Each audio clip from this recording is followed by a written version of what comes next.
Alright, hey everybody, welcome back to another Nature's Always Right live stream. Today I'm going to be showing you guys how to build a compost pile live, and I've got all my two really detailed videos. The links to those videos are in the description below. I've also got all the tools that I use to make compost right below that you guys can buy from, and it helps support the channel. Got links for drip irrigation and seeds as well. If you guys have any questions, let me know, and I'll try to answer questions as we go through the live stream. If you're watching later, be sure to check out the links as well to help you. And I've got two really in-depth videos that should hopefully answer any questions that I miss in this live stream. So let's get going. Okay, so we're gonna start with this, guys, and so the first thing we're gonna do is turn this pile, and then we're gonna build a new pile. I was working all day long. I got like so much crop residue that we can build a pile with, so we're gonna be able to do it really good. What's up, Johnny? So just before we start here, I wanna show you guys the stages of compost. So this is my oldest pile right now. This one is basically done. It's ready to use. I can smell that and know that it's soil and it's totally done. You'll see this one, it's a little less broken down, right? You can see more straw in there, and it needs a few more weeks before it'll look like this one. This is a pile that I made, gosh, a week and a half ago or two, get out of here, or 2 weeks ago. And I got this pile to like 164. It's now settling down at about 146. So the way I know to turn my piles, I turn them once they start to cool down. I want to try to keep my piles at max temperature the entire time that they're cooking.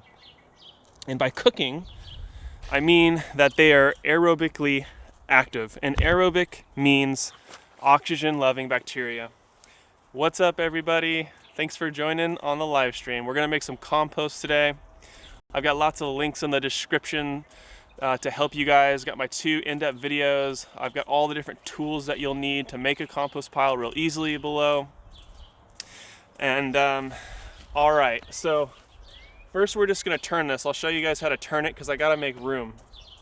So I was just explaining the aerobic idea. So aerobic is oxygen loving. We're trying to encourage aerobic microbes. They're the ones who are actually making this heat, and the heat is from the population explosion of these microbes.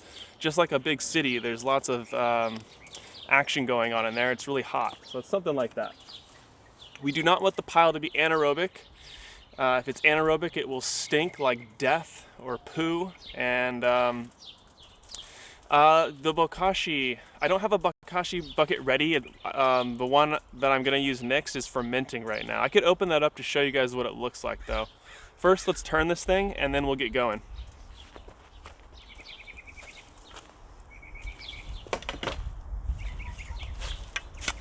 So when I'm turning my pile, I start at one end and I flip it over.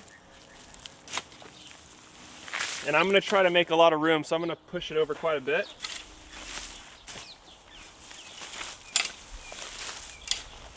And I'm gonna go fast because we're running out of daylight here.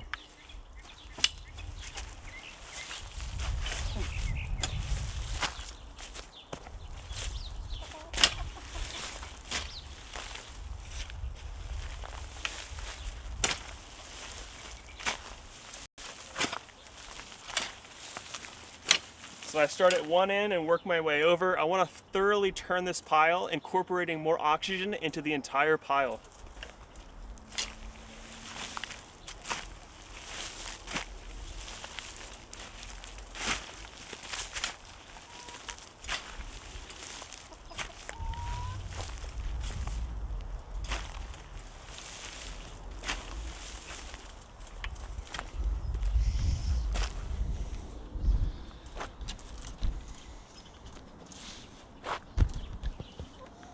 That way you guys can kind of see what the pile looks like.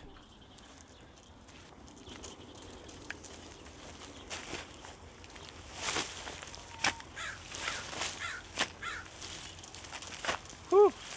So as I'm getting into the center core of the pile, that's where the most heat is going to be. And now I'm smelling it. And I wish you guys could smell it, because this is what a good compost pile should smell like. It has a slight ammonia smell, very slight. That's from all the nitrogen going on in there. But good compost has a specific smell. It smells good. It should not smell like death or a dead animal. Nothing like that.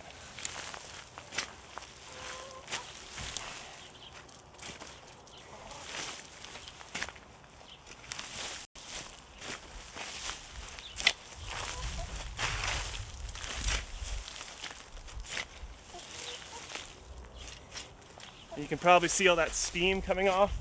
That's because we're at 140 degrees Fahrenheit right now, which is excellent. You want your piles to be between 130 and 160 degrees.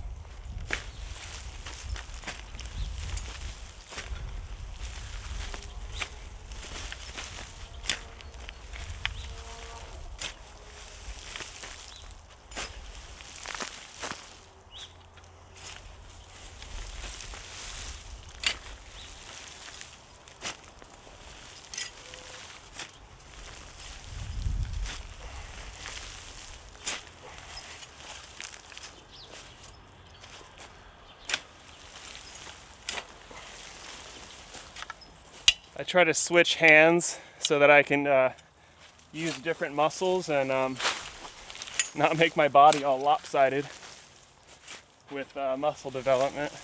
It's better for your back and stuff too. Almost done.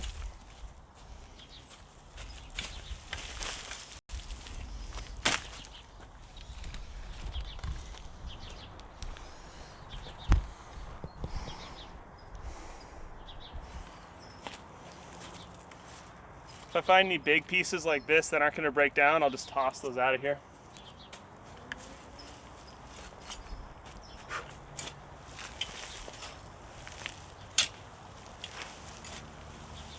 And I'll try to answer questions. There's going to be certain points when I'm watering it, and it'll be easier for me to look at the screen.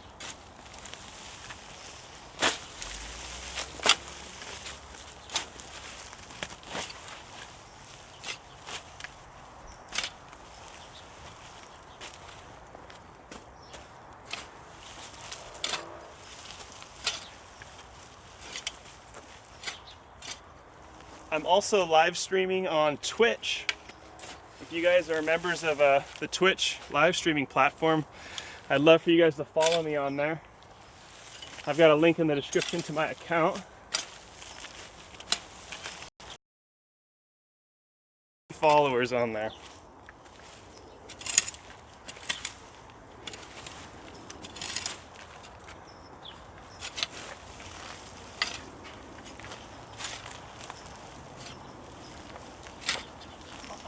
Okay, good enough.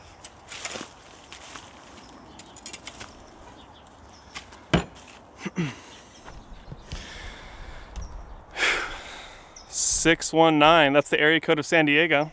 I don't know if that's what you mean. So check it out here, guys. This pile is about 3.5 feet tall. And you'll notice I tried to pack it up as high as I could.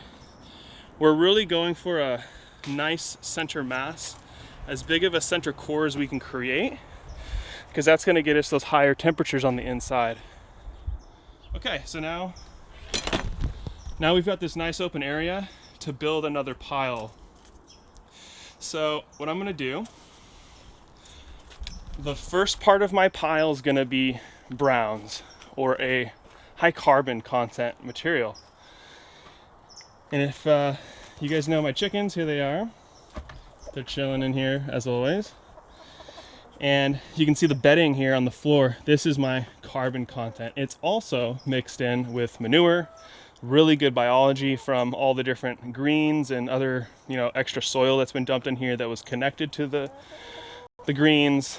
And recently sprayed some compost, worm tea, and Korean natural farming in here. So it's loaded with excellent inoculation biology. So we got to load this wheelbarrow up and make our first part of the pile, which is going to be carbon. So let me grab my pitchfork. SD baby, woo! What's up, Dino?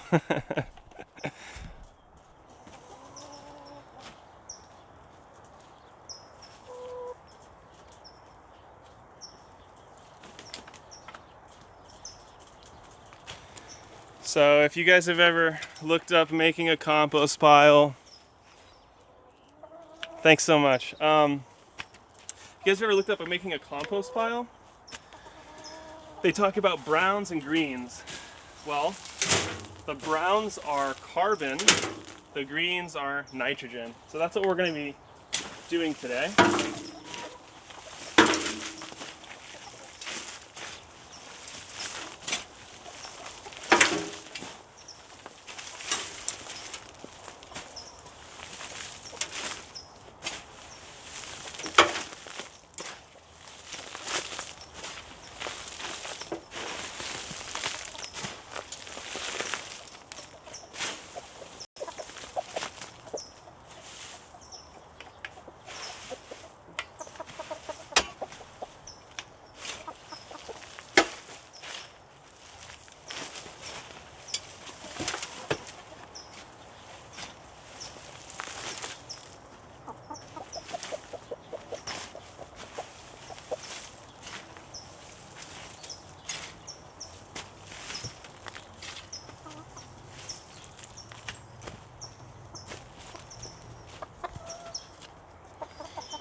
Alright, so this first layer here, I'm trying to build up about 8 inches of carbon, and then I'll do a layer of nitrogen that's about 6 inches. And we want to have about 60% carbon and 40% nitrogen material. 10% of that nitrogen is going to be manure. 30% is going to be like greens, so leftover grass clippings, or in my case, my leftover crops, or the crops I pulled out. So I need a little bit more. We're going to get one more wheelbarrow full.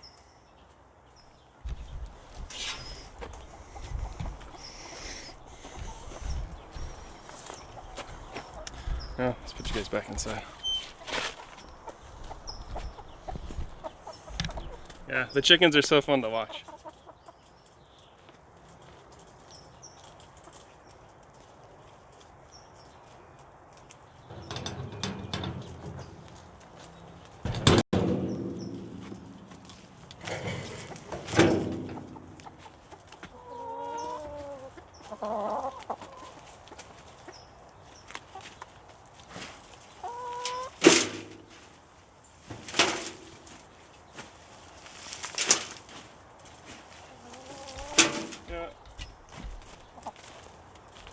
I'm going to show you guys a better way to scoop up this stuff.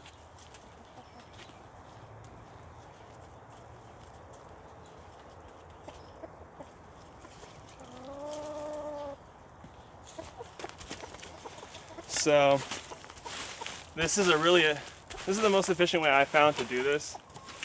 Is kind of rake it into a big pile.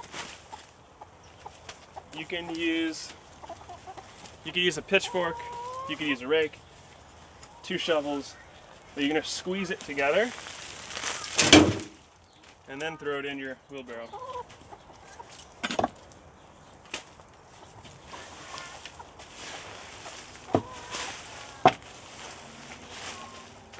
You also might notice I have a lot of cardboard in here. That's because I recycle all of my cardboard.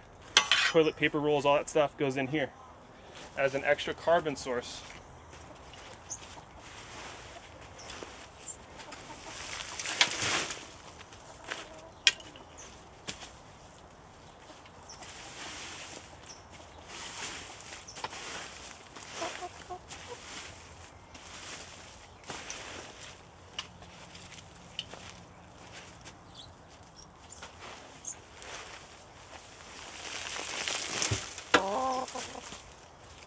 A little bit more.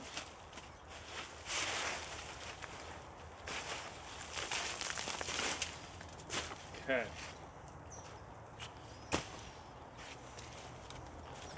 Almost to a breaking point where I can talk to you guys a little bit.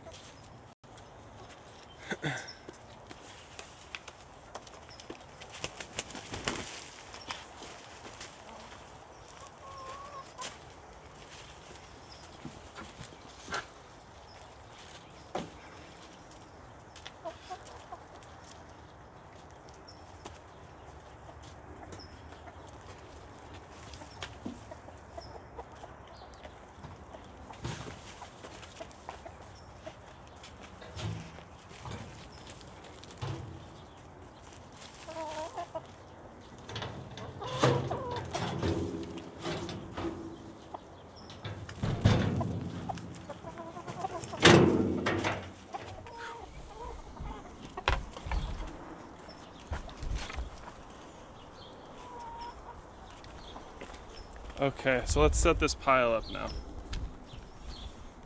We're going to set up our greens layer next.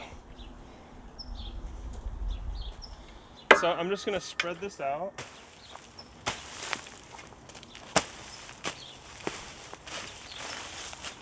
You want to build a 3 foot by 3 foot by 3 foot high pile if you're able to. That's going to be the best size to get a lot of heat.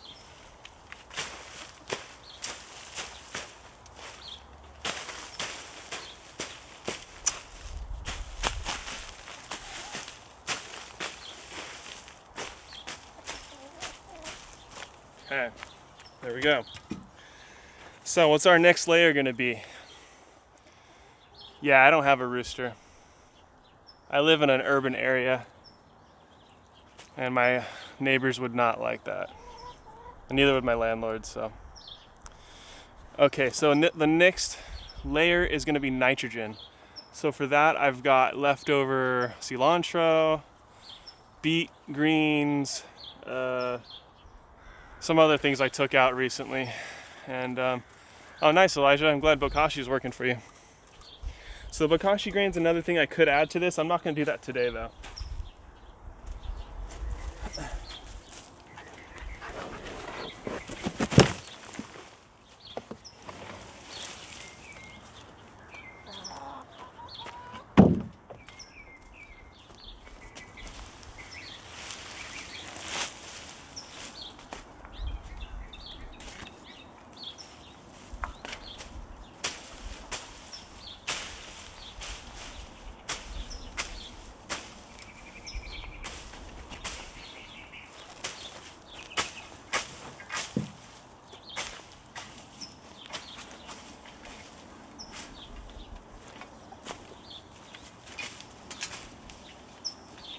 Okay, let me get the water going on this.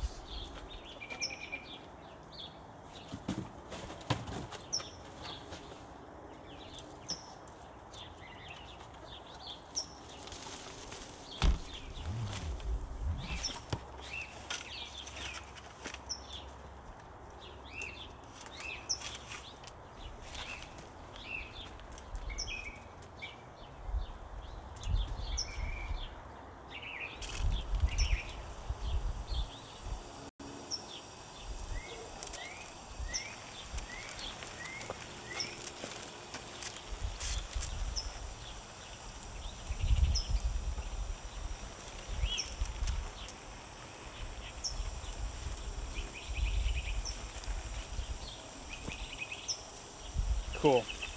There we go. So I've got the links to this sprinkler, the pitchfork, all the little things that I use to make my compost pile in the description if you guys need any of those things. Also compost thermometer, which is really important to make sure it's an actual thermophilic compost pile, which means it's possible. So right now I'm wetting this down because I want to get that straw layer underneath wet. And all the microbes need moisture in order for their life cycle so that they can proliferate. The thermometer that I use, it's a 2-foot thermometer. For a backyard pile, that's really all you need. This is, I think it's about 20 bucks. It's made by REOTEMP, which is the best brand. Then this is their backyard version. Then they sell professional ones that are over $100 that are like, you know, indestructible, 5 foot long, but they're for going into large industrial piles. And you can shove this thing deep into the pile. You're just trying to get to the center of that pile. So if you're building, you know, the max you're going to build in the backyard is like a 5 foot high pile. So this is perfect for that. I don't know who John Jevons is, but yeah, he's probably right about that, but it's gonna take way longer, and you're not guaranteeing that you're killing all the pathogens and all the weed seeds. The tomato seeds or pepper seeds, things like that, you got to go to 140 to knock them out, or grass seed. Otherwise, you're gonna put that out in your pile or your beds and have a bunch of weed seeds. So for me, for cold composting, I use vermicomposting, and I let the worms do that action for me, and I can turn their bedding over every 3 months.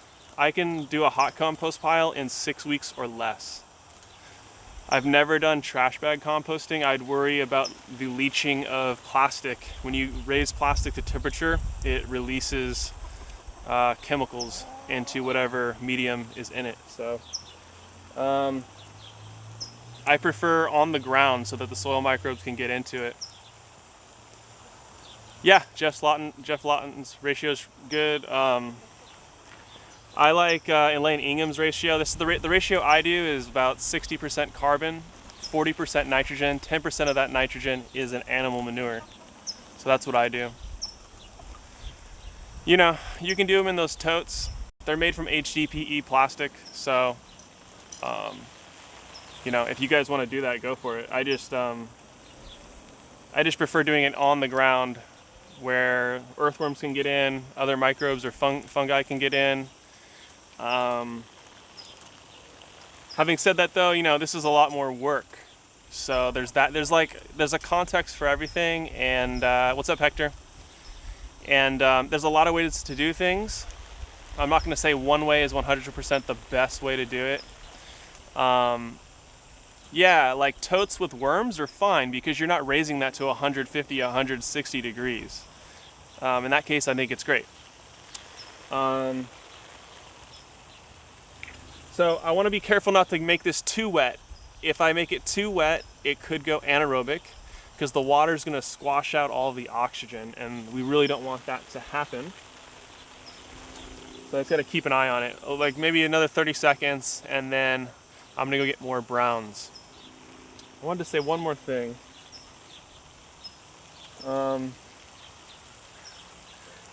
So something I really want to do is there's something, I can't remember the official name for this process, but it's like a forced air composting system where you basically run tubes underneath your compost and you force air into that and throughout the compost pile.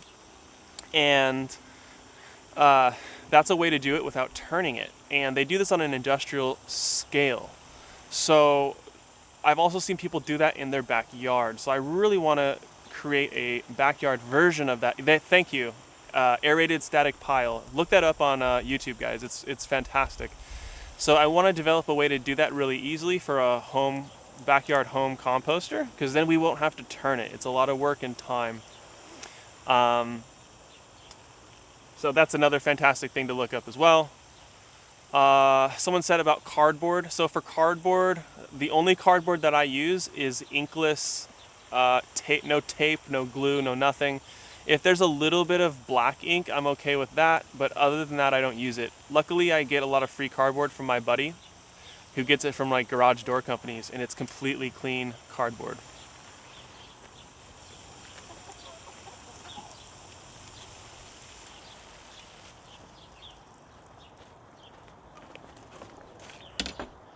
Okay.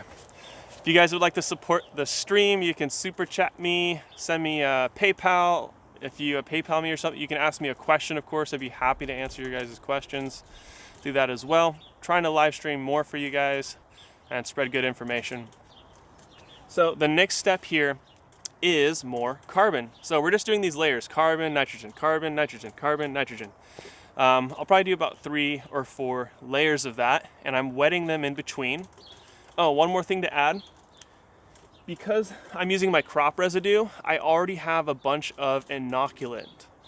So, and by inoculant, I mean beneficial microbes and fungi that's in the soil itself. If I didn't have that, then I'd want to mix in some of my already finished compost on top. And it's a good idea to mix that on top of your green layer and a little bit on the brown layer so that those microbes are everywhere in there. So that's just something else to note. All right, gotta get some more browns. Let's look at the chickens. That's funner than just sitting around, right? So let's put you guys.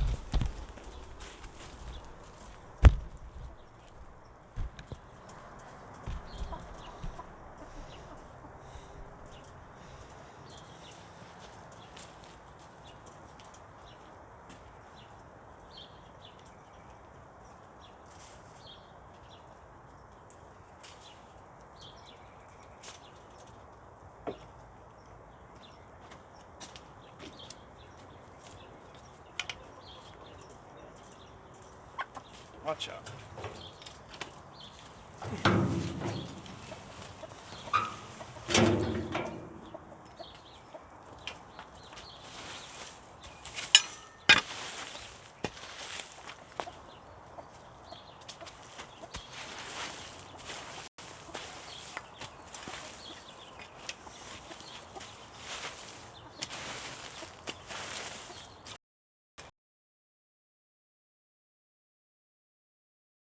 Black Jersey Giant, Rhode Island White, Rhode Island Red, and Blue Wyandottes.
it's in that bed.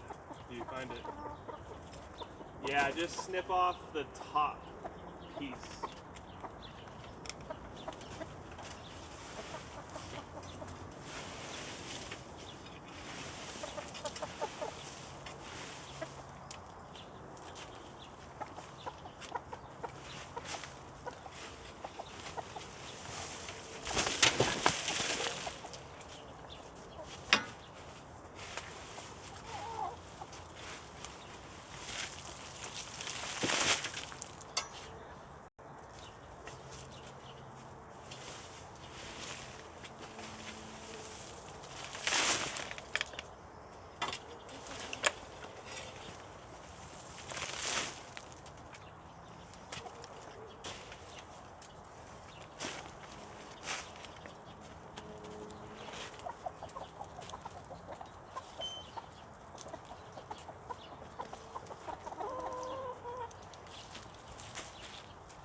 Gotcha.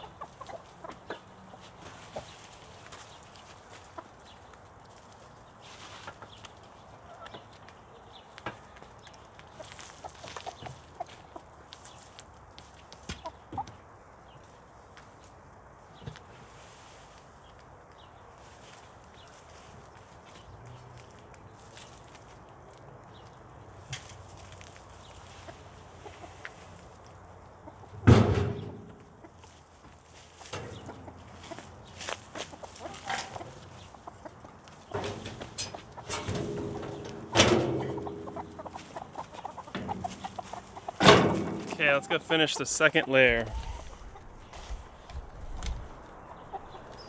Watch out. Okay. Oh, while we're right next to it, right now I'm getting about 12 eggs a day, and I have 20 chickens. They're in their second year, most of them. So here's a Bokashi bucket. This is a vapor sealed bucket because this is an anaerobic process.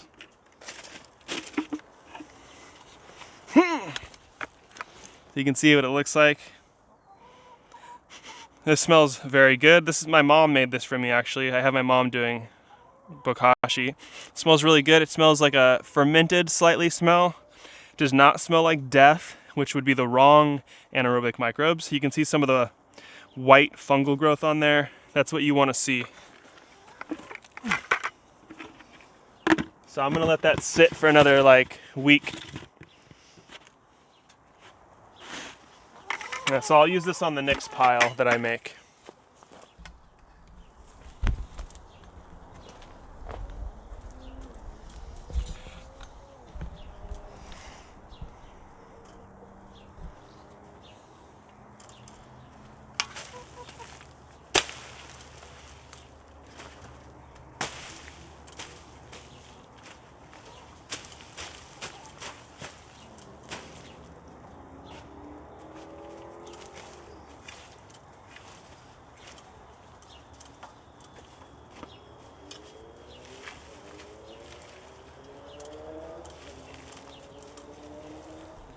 Trying to not mix this new material in with my my other compost pile. Trying to keep them separated. Okay. Cool. We got a really nice second layer of carbon. I only have enough carbon for one more layer. Dead yeast and brewing. Yeah. You could definitely compost leftover brewer's grain and things like that. That's an excellent carbon. Fungi and worms love that stuff.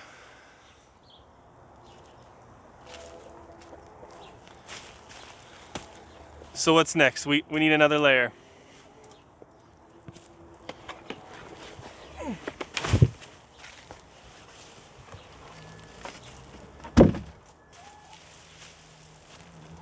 So in here we got some leftover, the kale. I harvested this kale for 5 weeks probably, but now it's done.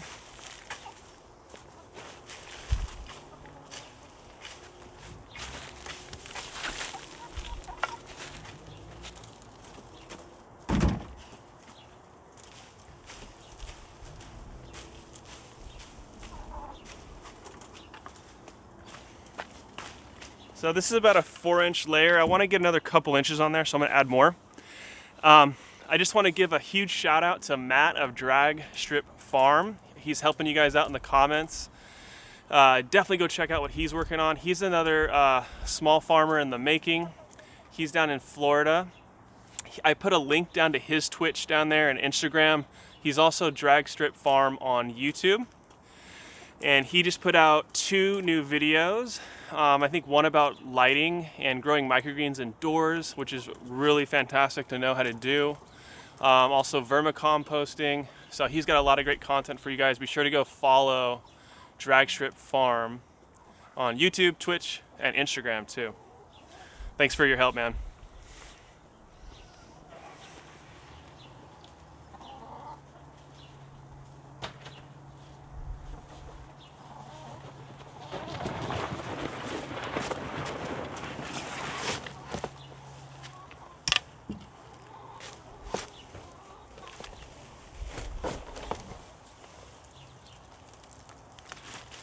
Okay. So in my last pile that got up to 160, I had a bunch of bolted material with, this is bolted Mizuna. Well, not all. A lot of the Brassica family stuff, like the Brassica greens, the seed pods will look like that. These aren't fully developed though.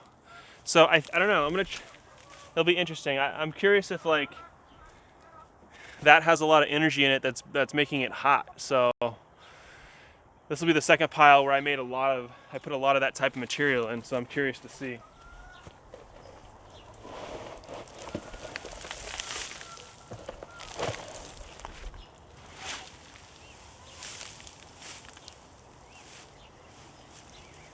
You might be noticing I'm trying to spread this out fairly evenly across the whole pile. That's also pretty key to getting consistent heat throughout the whole pile. And I'm using a lot of nitrogen, as you can see. That is the #1 thing. Hey, thanks, Danny. Glad you like the logo. I love it. Yeah, not having enough nitrogen is the #1 thing. If your compost pile is not getting hot enough, most likely you don't have enough nitrogen material in there. Or it might not be wet enough, but usually that's not people's problem. Okay, we gotta get this wet again.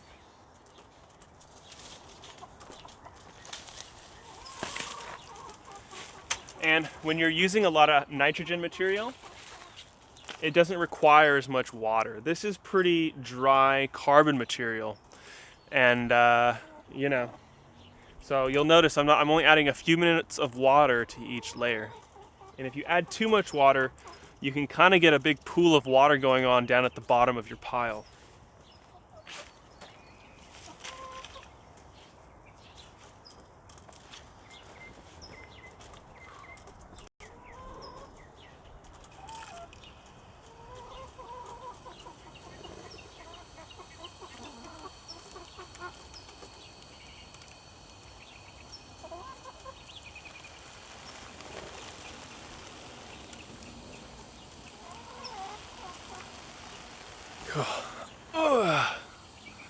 Thanks for watching, everybody. Be sure to check out the links I have down in the description. I've got links for all the different parts that I'm using to make the compost. I've got links to my 2 composting videos that go really in depth on all the things that I'm talking about today in a much shorter format, obviously. So you guys might find those interesting.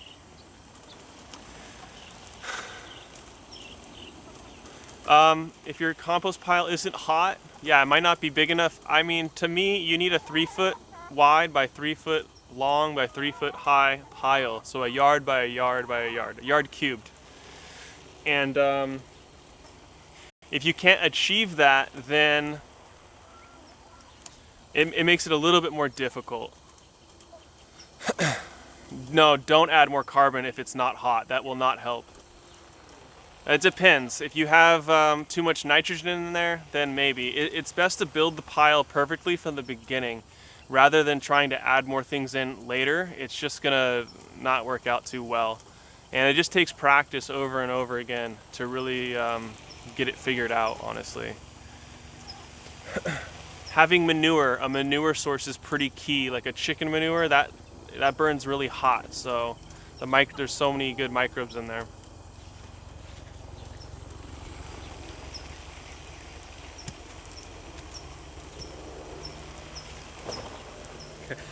I'm gonna keep going on collecting carbon because I don't want to run out of light here.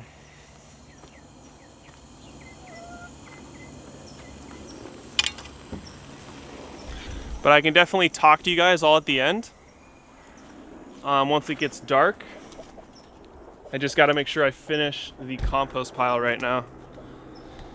Oh, if you want to learn how to build a chicken coop like this, I've got a couple of videos all about how I built the different systems for my coop.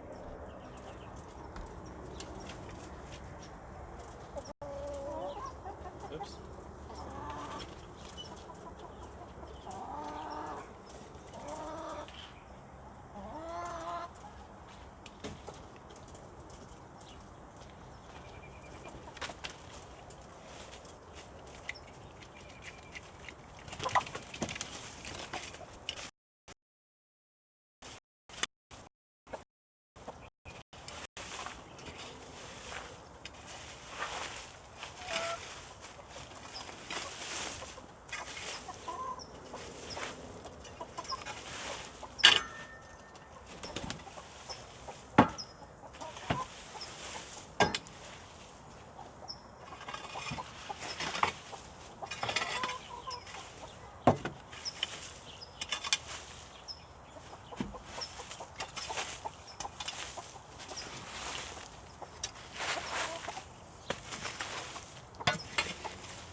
Alrighty.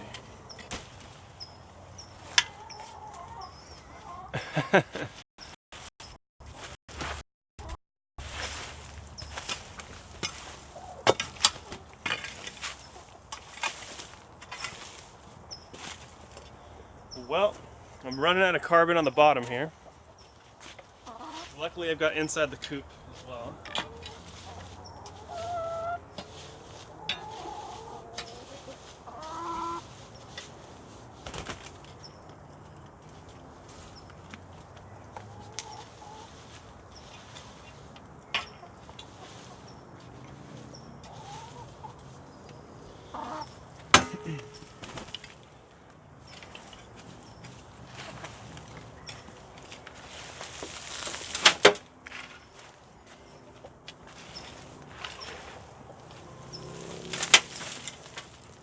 So to refresh all this in here, I'm gonna put an entire straw hay bale in here, and then I'll tear up a lot more cardboard. Actually, I'll probably do 2 straw bales just because I want to get a bunch more material in here, so I'll have it for the next pile.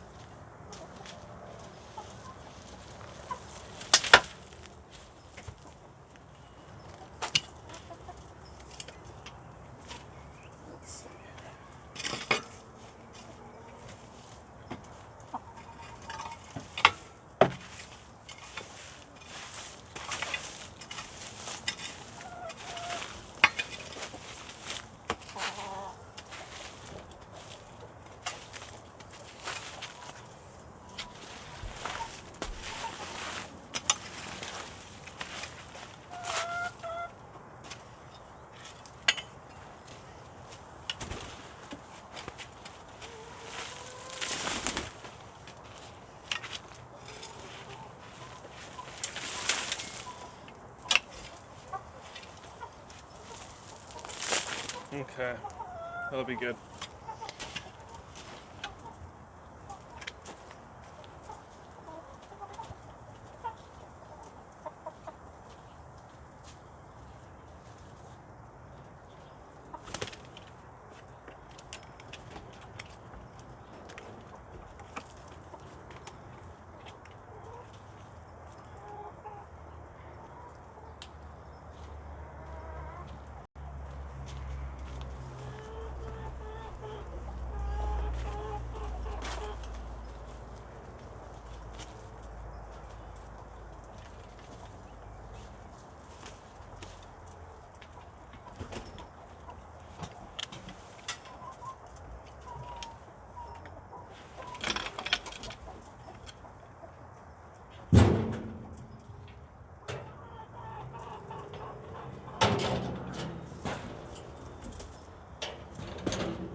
Okay.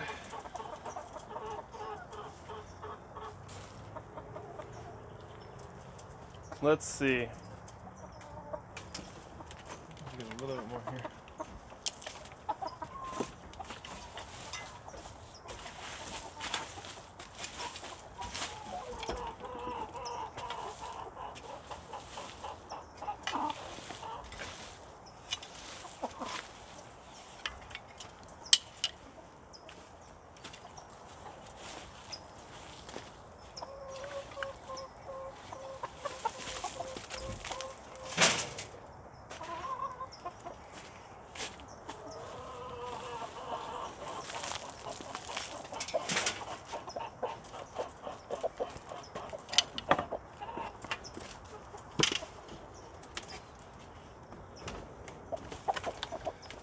I'll show you guys one of my favorite.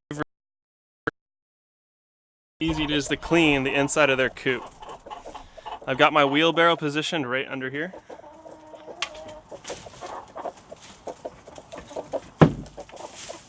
Okay, that's all I need for now.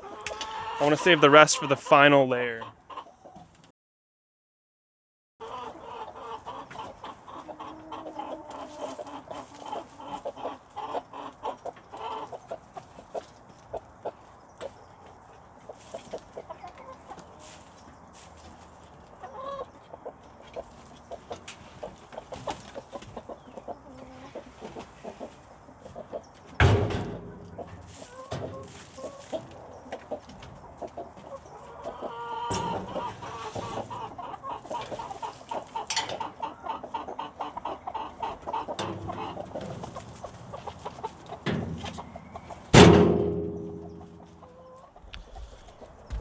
Okay. We're getting there, we're almost done.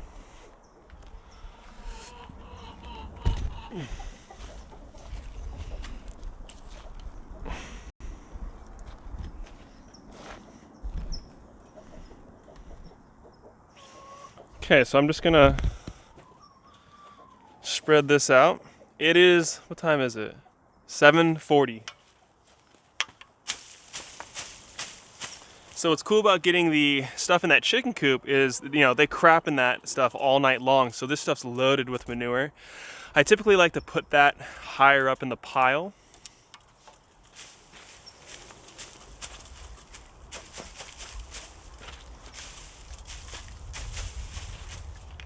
So we're gonna be able to do, yeah, we're gonna get a couple layers here.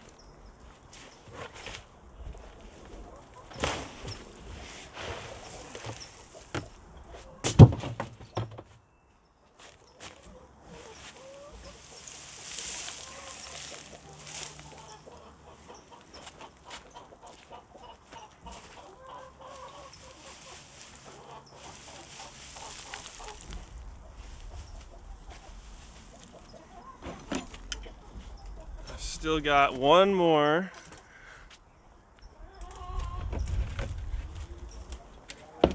Oh, I'll give you guys another good tip here.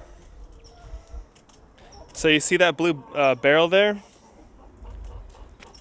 If you want to store high nitrogen stuff, so plants and grasses, things like that, you can keep them in a barrel like this for a few days and they'll stay really nice actually. If you just leave it in the open air, they'll off-gas everything. All the moisture will go, they'll lose nutrients and everything. But if you keep it in a bucket, airtight bucket like that, it's a way that you can kind of prolong that material. So if you need to wait a few days before you build your pile, you can do that. Or use a smaller tote, whatever you do, just close it up. If you have Bokashi, you could throw that in there to kind of get some of that process going.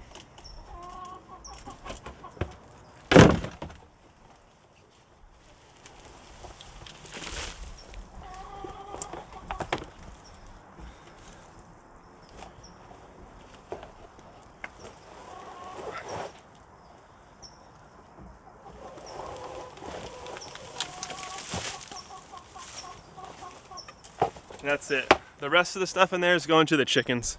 I don't let my chickens free range anymore because the market garden's too big. But they've got a really large run in there. They got a deep mulch system. I give them greens basically every single day from the farm. So they're super healthy in there, as you guys could probably tell.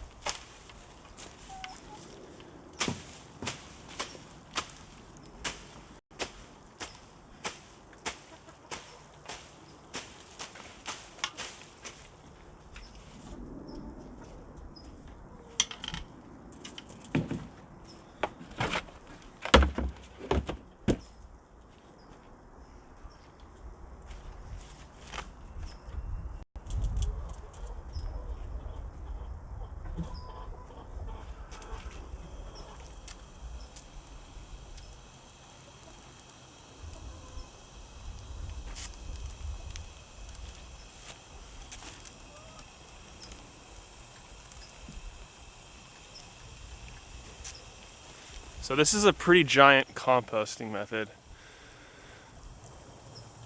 No, I have not tried David Johnson's method. So yeah, this is a pretty big pile. We're gonna finish this off with a little bit more straw, and then we're done, and wet it a little bit more. I don't make the Bokashi grain. My buddy, his company's called SD Microbe, and I'm gonna start kind of selling it for him soon once I meet up with him again. Oh, you're lucky you get rain. We're not going to get rain for months and months now. We don't get rain in San Diego for like 6, 7, 8 months sometimes. We've got a wet season and a dry season here. And the wet season isn't that great. It's like 10 to 12 inches. All right, I'll be right back.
I don't have a knife on me, but oh well. So while we're waiting for the moisture, we're gonna reset the chicken coop. I'll show you guys how I reset it after doing all that work.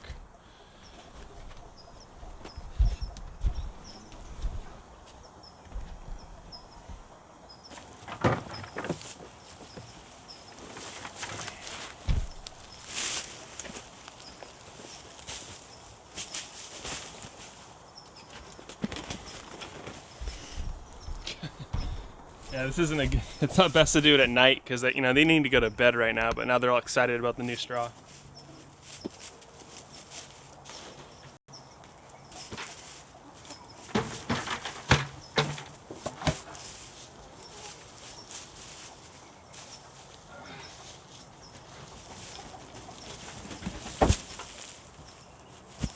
So I just put out a chunk everywhere, and I let the chickens do the work for me. They rip it apart and they spread it all out for me.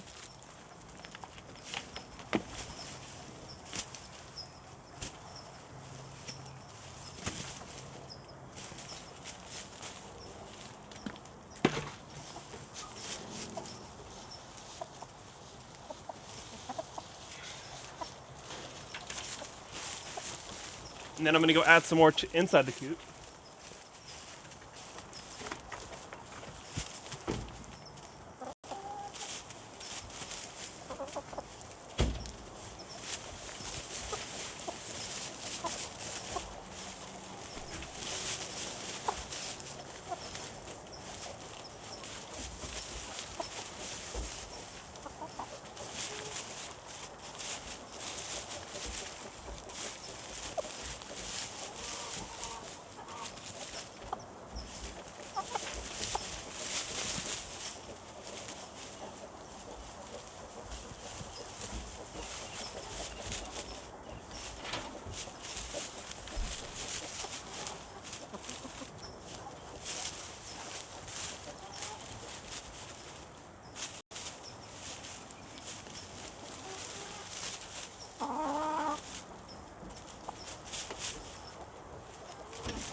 Cool, that'll be perfect for tomorrow.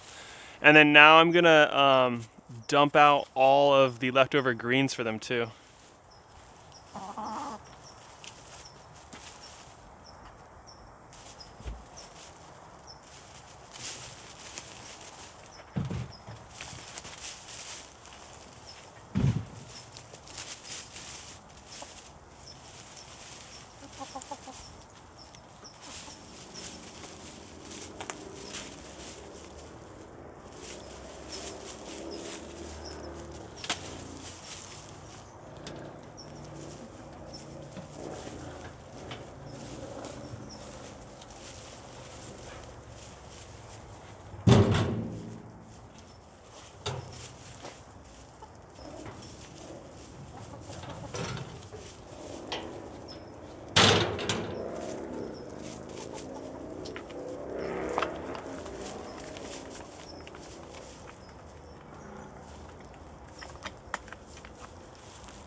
And they've got a nice treat in the morning when they wake up.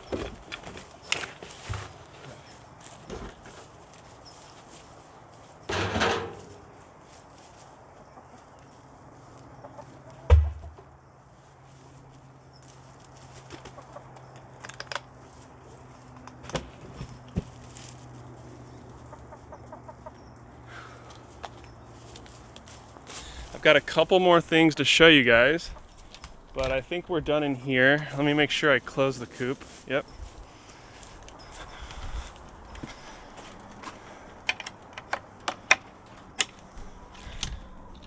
So here's another inoculant you can add to your compost pile. So I had some little bit of leftover compost and worm tea that I sprayed out from the other day. Just gonna add that in.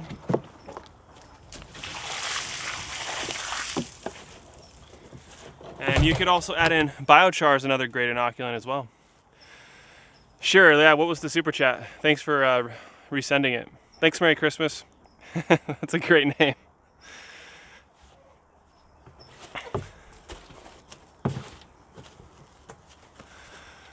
If you have the land, what would you grow to make the most profit in the summer?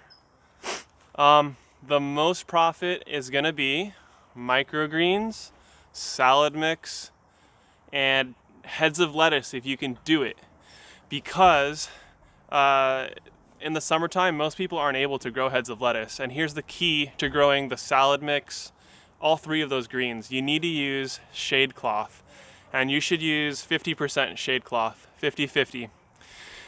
Something else to increase or to help decrease bolting and bitterness would be to, you could use a mister system underneath. So when you do shade cloth, usually you're doing like what's called a poly low tunnel or a caterpillar tunnel if you want to make a better, larger, more expensive system. But you could put misters or you could run overhead sprinkler systems every hour or so for about a minute, and that'll get the leaves wet, which helps keeps the plant cool and will prevent it from bolting or getting bitter. Same thing with microgreens. Once you go into deep summer, you want to make sure you got fans running, misters, 50% shade cloth, or do it indoors where you can control the climate.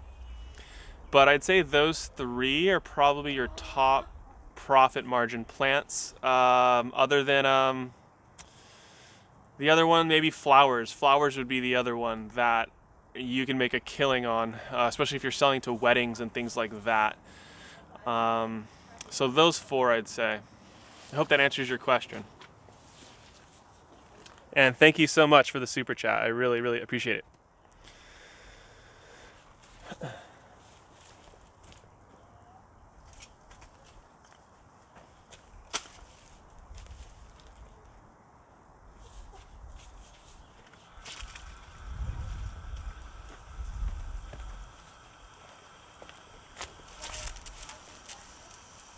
Okay, so now the final thing we're gonna do here, I'm just gonna add a tiny bit more moisture to the top just to get this top straw a little wet, and then I'm gonna cover this with burlap to keep the sun off of it and keep the moisture in there.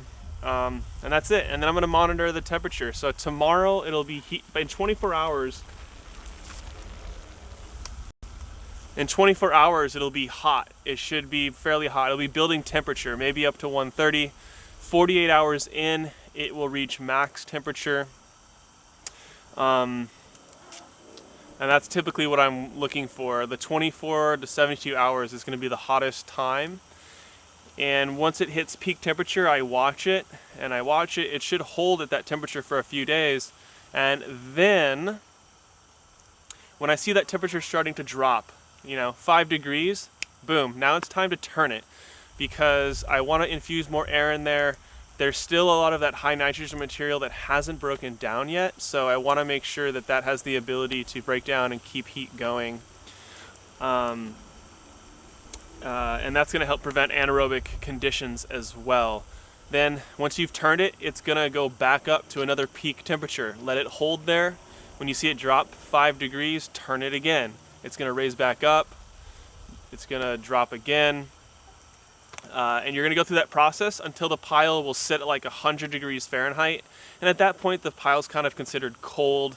And then you don't need to turn it as much. Just turn it every couple weeks. If you want it to turn into compost that you can use faster, then turn it about every week once it's gone cold. And that's my recommendations for compost. Check out my videos in the description below if you'd like more detailed information about this.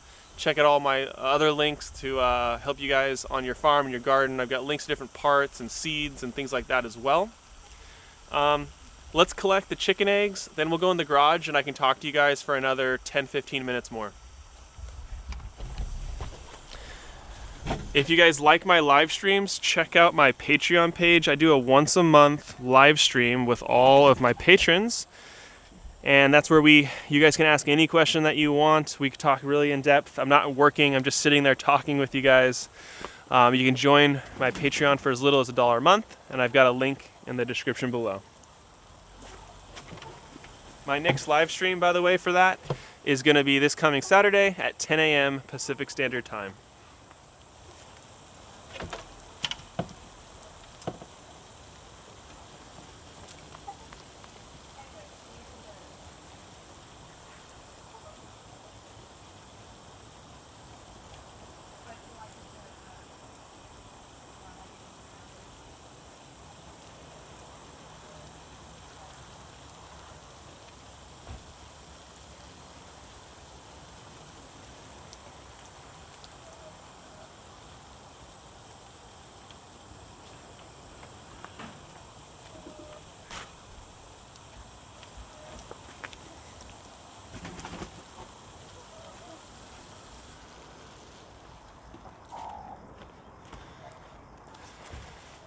I'm not going to get organic certified, and I never will. And I'll tell you about that in a minute. I got to go, my buddy here, who I sell with at the farmer market, is here to drop off some veggies to sell tomorrow.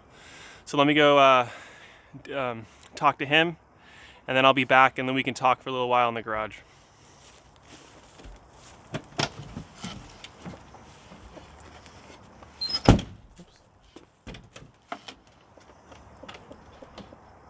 The chickens. But here you guys can see the chickens here.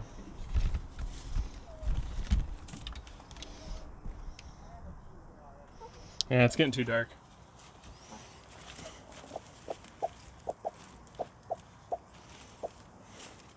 Hey, Jared.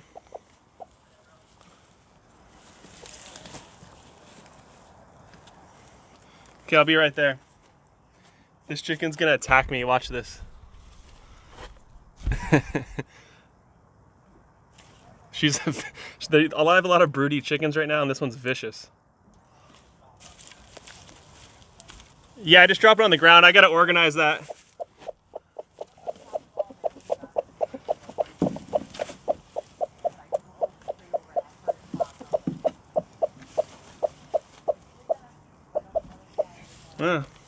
I only didn't get that many eggs today.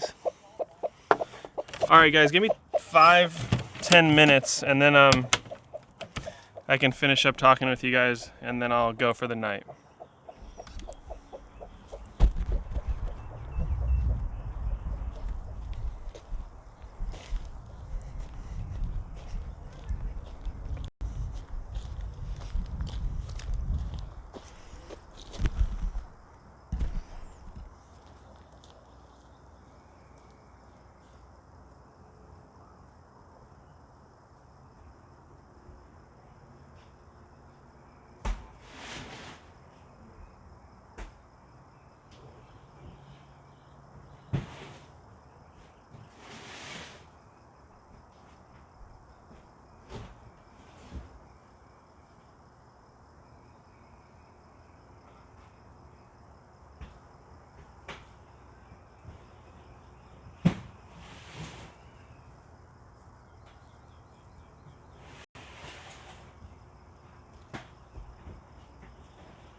Always something, right?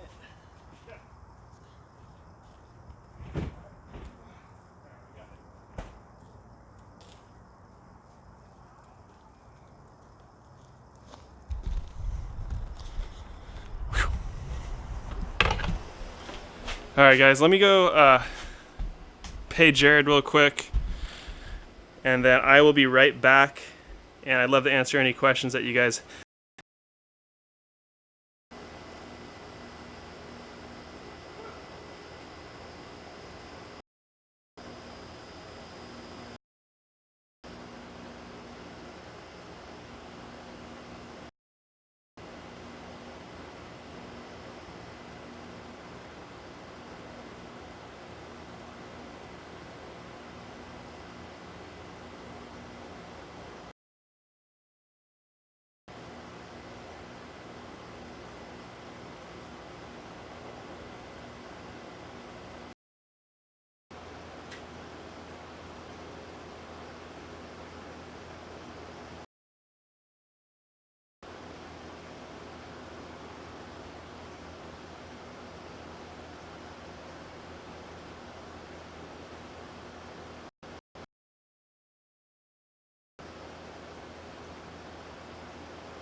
All right, all back. If you stuck around, thanks for sticking around. I'll stay with you guys. Whew. I'll stick with you guys for extra time now. So yeah, I got my farmer's market tomorrow. And yeah, I'm excited. Got the first summer crops are here. I harvested some squash today. Gonna harvest a little bit of green beans. Yeah, I need to get a new tripod, guys. My this thing is messed up.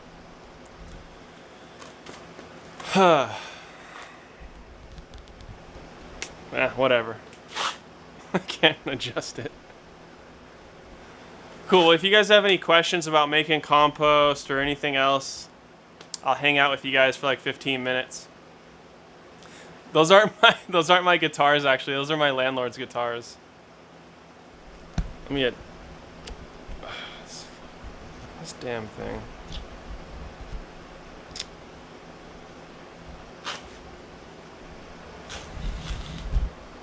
Yeah, I gotta get a new tripod. There we go. Whew. So yeah, today, what did I work on today? Today, at the other property, I replanted 2 beds. So all that material that I made the compost piles with came from there. So, yeah, I will.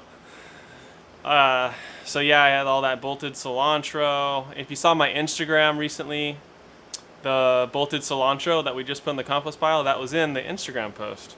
And it had the little hoverfly on top of there. If you're not following me on Instagram, be sure to follow me on there. I'm also on Twitch now. Some of you guys are watching me on Twitch. Thank you guys for watching the stream. And follow me on Twitch if you haven't already.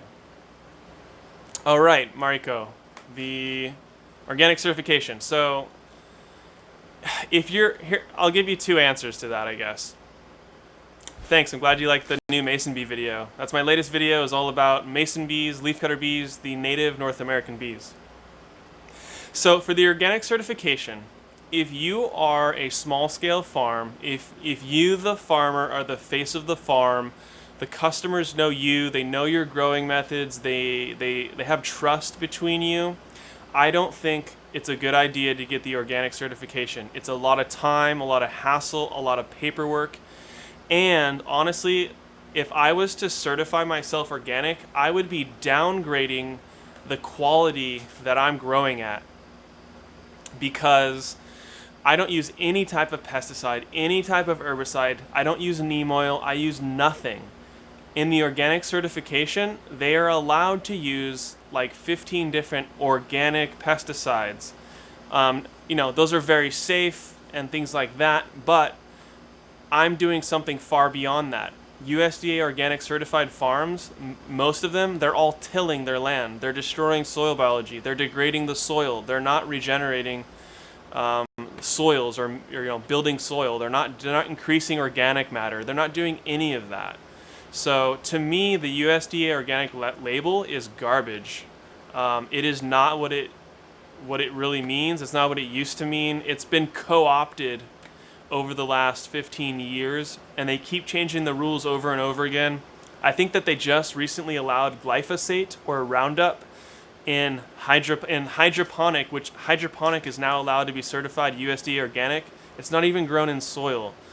It shouldn't be allowed in the organic program. I mean, they can grow with minimal pesticides and all that, just like the soil growers, but it's a different thing than what we're doing. If you're doing small scale market gardening, we're doing something so beyond what the USDA organic label means. So that is why I'm against the USDA organic label. I also don't want to give any more money to the federal government or any of their programs. They're not supporting things that are going to move the needle forward in any way for regenerative agriculture. I'm not a fan of government, if you guys have ever heard me speak on that.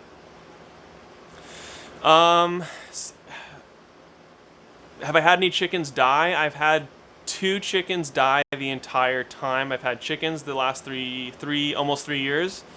One of them died because my friend gave me a couple of his chickens.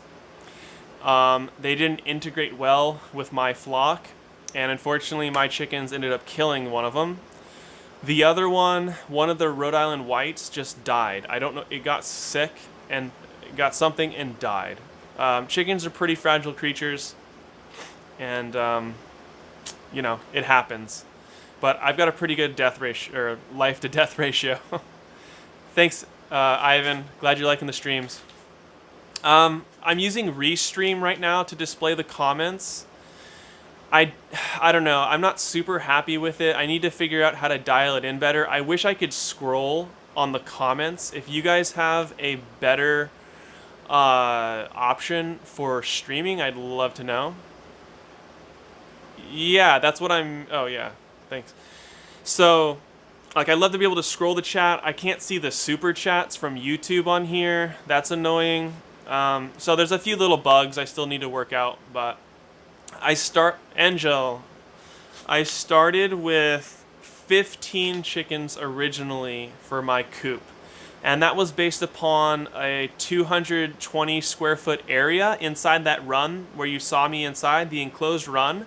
That equals 15 square feet per bird, which is the free range minimum requirement.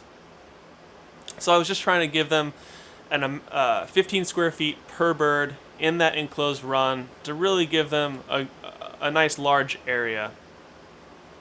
I do not invest in ladybugs or lacewings. I don't buy them. I attract them naturally by having a really diverse amount of plants.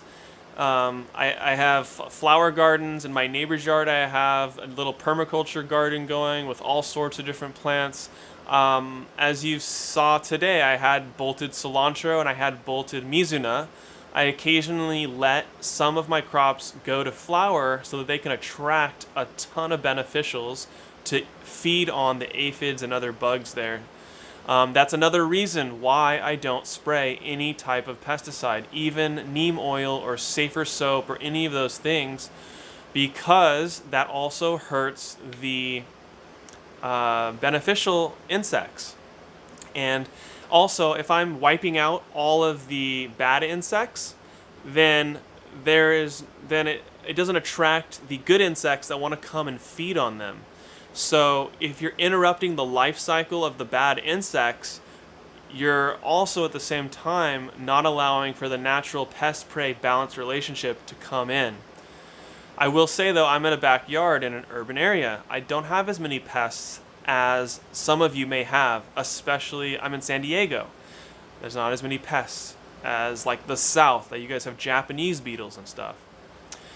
Yeah, the soldier flies, I'm going to be restarting the bin again, and Dragstrip Farm is going to be helping me to improve my bin a little bit and help me get it started again. So me and Dragstrip Farm are going to be doing a live stream about soldier flies in the future as well. I'm also working with popworms.com there in Texas. That's where I get my soldier flies to inoculate my my first bins. And I'm hopefully going to be doing a live stream with him as well. He's an expert on raising soldier flies because he does it commercially. So look forward to that content in the future. I really want to talk more about the soldier fly, as I see it's a really awesome solution to feeding animals much more cheaply.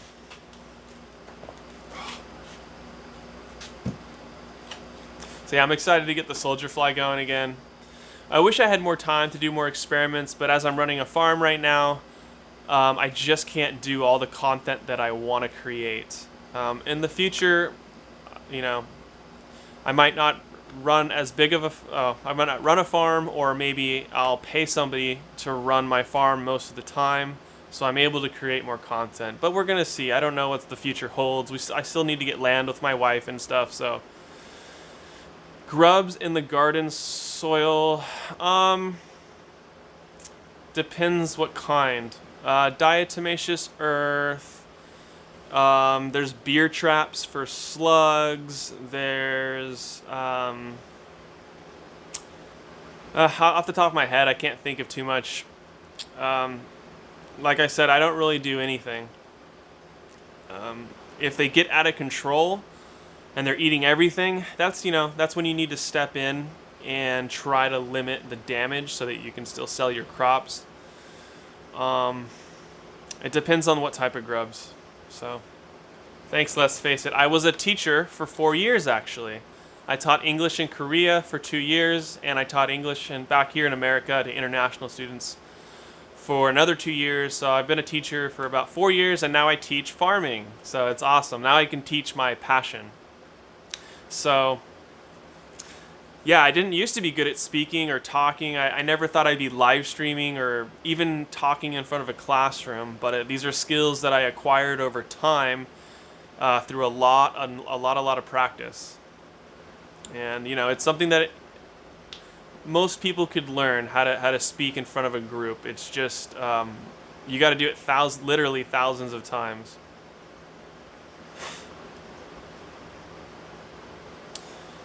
So what else is going on? Yeah, market's going down tomorrow. I've got some more videos coming out on markets, like how to wash and prep all your veggies. I'm still trying to figure out a good time where I can shoot an episode all about selling at farmers markets, so I can give you guys some of my best tips for selling at a market. But that'll be coming soon. I'm gonna do it sometime this summer. I need somebody to go with me to film kind of the process and stuff, because market days are pretty hectic. There's a lot going on, and I'm really just focused on getting everything washed and prepped and taking it there. Maybe actually I got an idea. I'll have to just harvest everything on a Thursday and wash it all on a Thursday and get it all prepped, so that Friday I could focus on filming and stuff. But it's a lot to figure out to get it to happen.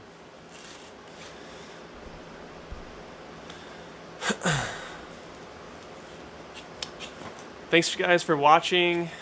Be sure to check out my Patreon if you guys would like to live stream with me next week on Saturday. That's for patrons only though, and I do that once a month.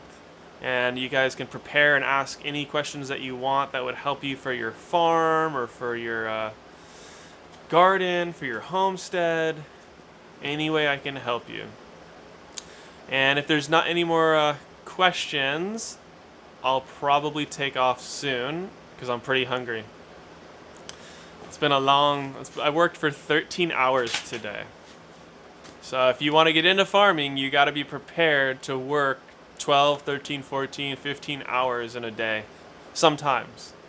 It's not all the time, but there's different times of the season where it's just peak working and you got to go hard. There's different times in the season when there's a little more break time.